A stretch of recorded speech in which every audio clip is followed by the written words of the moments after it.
क्या double engine की भाजपा की सरकार गिरने वाली है? आप सबने सोशल मीडिया पे कुछ ऐसी वीडियो जरूर देखी होगी। उस वीडियो में ये दिखाया जा रहा है कि बिहार इलेक्शन बाद देश के प्रधानमंत्री नरेंद्र मोदी नहीं रहेंगे और भाजपा की सरकार गिर जाएगी। आपको गारंटी करके दे रहा हूँ, हाइड्रोजन बम के बाद नरेंद्र मोदी जी अपना चेहरा इस देश को नहीं दिखा पाएंगे। अगर ऐसा हुआ तो मोदी जी ये करेंगे। हम तो फकीर आदमी हैं, झोला लेके चल पड़ेंगे जी। आप इस बात से हैरान मत होइए।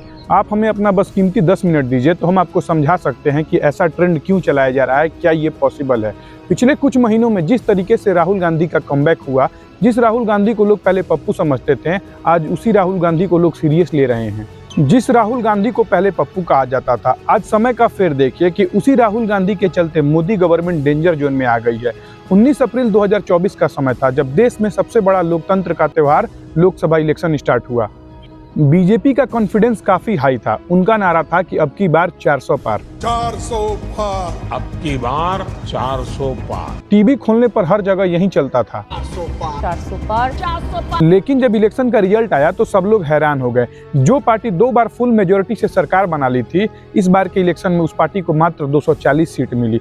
वहीं कांग्रेस, जिनका पिछले 2 इलेक्शन में हालत खराब था, इस बार के इलेक्शन में उनको 52 से 99 सीट तक वो पहुंच पाए। इस चुनाव में किसी भी पार्टी को फुल मेजोरिटी नहीं मिल पाई। देश में ये सवाल चलने लगा कि आखिर कौन सी पार्टी सरकार बनाएगी।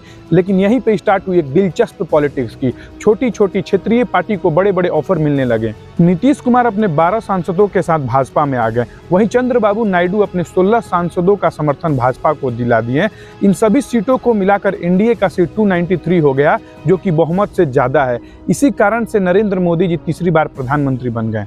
मैं नरेंद्र दामोदर दास मोदी ईश्वर की शपथ लेता हूं कि मैं विधि द्वारा स्थापित भारत के संविधान के प्रति सच्ची श्रद्धा और निष्ठा रखूंगा। लेकिन यहाँ ट्विस्ट देखिए कि पिछले 2 इलेक्शन में भाजपा इजिली मेजोरिटी ला दी थी, लेकिन इस बार की सरकार कोलिजन की सरकार बनी थी और कोलिजन का मतलब ही रिस्क होता है। लेकिन यहाँ सवाल ये है कि क्या ये रिस्क इतना बड़ा है कि सरकार गिर जाएगी? आखिर क्यों इस वक्त ये ट्रेंड चलाया जा रहा है कि बीजेपी गवर्नमेंट गिरने वाली है? क्या मोदी जी अब प्रधानमंत्री बिहार इलेक्शन के बाद नहीं रहेंगे? ये सब जानेंगे आज की इस वीडियो में। उससे पहले हम आपसे हाथ जोड़ के रिक्वेस्ट करते हैं कि अगर आपको हमारा प्रयास अच्छा लगा हो तो वीडियो को लाइक और चैनल को सब्सक्राइब कीजिए। अगर आप मेरी मानिए तो ये पॉसिबल भी है और इम्पॉसिबल भी, क्योंकि पॉलिटिक्स में कोई किसी का परमानेंट दोस्त नहीं होता और कोई किसी का परमानेंट दुश्मन नहीं होता। एग्जाम्पल के तौर पर आप चलिए 1999 के दौर में, जब उस वक्त देश में अटल बिहारी वाजपेयी की सरकार थी। अटल बिहारी वाजपेयी की सरकार मात्र 1 वोट से नीचे गिर गई थी। दूसरा एग्जाम्पल आप याद कीजिए 1979 का समय, जब मात्र 60 सीट जीतने वाले को देश का प्रधानमंत्री बना दिया गया। और मेरे साथी इस नतीजे पर पहुंचे और हमारे देशवासी इस नतीजे पर पहुंचे।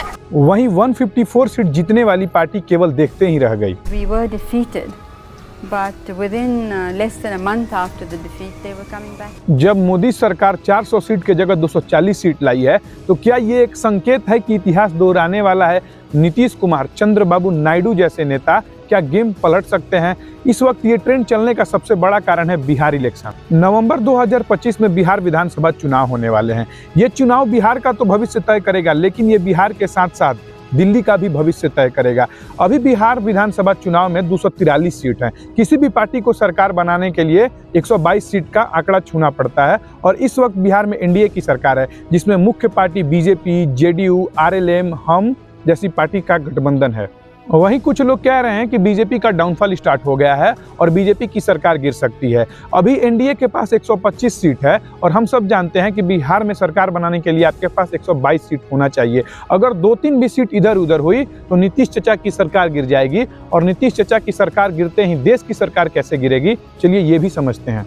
इसको समझने के लिए हमें 5 साल पीछे यानी 2020 में जाना होगा। 2020 विधानसभा इलेक्शन में आरजेडी को 75 सीट मिलती है। वहीं नीतीश कुमार की पार्टी जनता दल को 43 सीट और बीजेपी को 74 सीट आया था।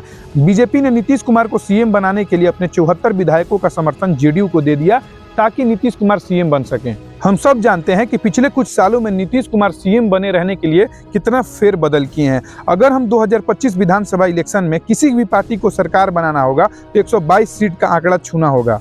बिहार में किसी भी पॉलिटिकल पार्टी की ये औकात नहीं है कि वो अपने दम पर 122 का आंकड़ा छू ले। इसीलिए बिहार विधानसभा इलेक्शन में गठबंधन बना है, चाहे वो एनडीए गठबंधन हो चाहे वो इंडी गठबंधन हो। जिस तरीके से तेजस्वी यादव और राहुल गांधी कैंपेनिंग कर रहे हैं, आप बता रहे थे कि नुकसान होने के चांसेस ज्यादा है, किस कारण से नुकसान? कहीं ना कहीं नीतीश कुमार इन सब चीजों से भयभीत हो रहे हैं। बिहार इलेक्शन में किसी तरीके से महागठबंधन चुनाव जीत जाती है, जैसे ही बिहार विधानसभा चुनाव का रिजल्ट आता है और इस चुनाव में महागठबंधन जीत जाती है तो नीतीश कुमार की कुर्सी चली जाएगी। नीतीश कुमार कुर्सी के लिए किधर भी पलट सकते हैं और ये इनका रिकॉर्ड भी है। कुर्सी बचाने की चाह में नीतीश कुमार फौरन बीजेपी को छोड़कर आरजेडी और कांग्रेस का हाथ थाम लेंगे और इसका असर केवल बिहार तक नहीं रहेगा। जब नीतीश कुमार भाजपा का हाथ छोड़कर अपने 12 सांसदों का समर्थन एनडीए से हटाकर महागठबंधन को देंगे, वहीं राहुल गांधी किसी तरीके से बड़ा ऑफर देकर चंद्रबाबू नायडू को अपने साइड करने की कोशिश करेंगे। और चंद्रबाबू नायडू का ये रिकॉर्ड भी है कि उनको जहां फायदा दिखता है वो वहां पहुंच जाते हैं। अगर ऐसा हुआ तो बीजेपी की सरकार गिर जाएगी। 12 सीट नीतीश कुमार की, 16 सीट चंद्रबाबू नायडू की। अगर इन दोनों सीटों को मिला दिया जाए तो ये सीट 28 हो जाएगी। अगर इन 28 सीटों का समर्थन एनडीए से हटाकर इंडी गठबंधन को दे दिया जाए तो दिल्ली से भाजपा की सरकार गिर जाएगी और इंडी गठबंधन की सरकार बन जाएगी। और मेरा मानना है कि गठबंधन की सरकार देश के फैसले लेने के लिए काफ़ी कमज़ोर होती है, क्योंकि जब भी कोई बड़ा फैसला लेना होता है, महत्वपूर्ण फैसला लेना होता है, तो उनको छोटे छोटे दलों पर डिपेंडेंट रहना है और हर पार्टी का एक अलग ही वोट बैंक होता है। तो आपको क्या लगता है कि बिहार इलेक्शन बाद सरकार गिरेगी कि नहीं? आप हमें कमेंट में जरूर बताइएगा। अगर आपको हमारा प्रयास अच्छा लगा हो तो इस वीडियो को लाइक और चैनल को सब्सक्राइब कीजिए। लाइक और सब्सक्राइब करने से आपका एक भी पैसा खर्च नहीं होता, लेकिन इससे हमें कितनी खुशी मिलती है, कितनी मोटिवेशन मिलती है, आप सोच भी नहीं सकते। जाते जाते आप इस वीडियो को अपने 5 दोस्तों तक शेयर कीजिएगा। तब तक के लिए जय हिंद, जय भारत, धन्यवाद।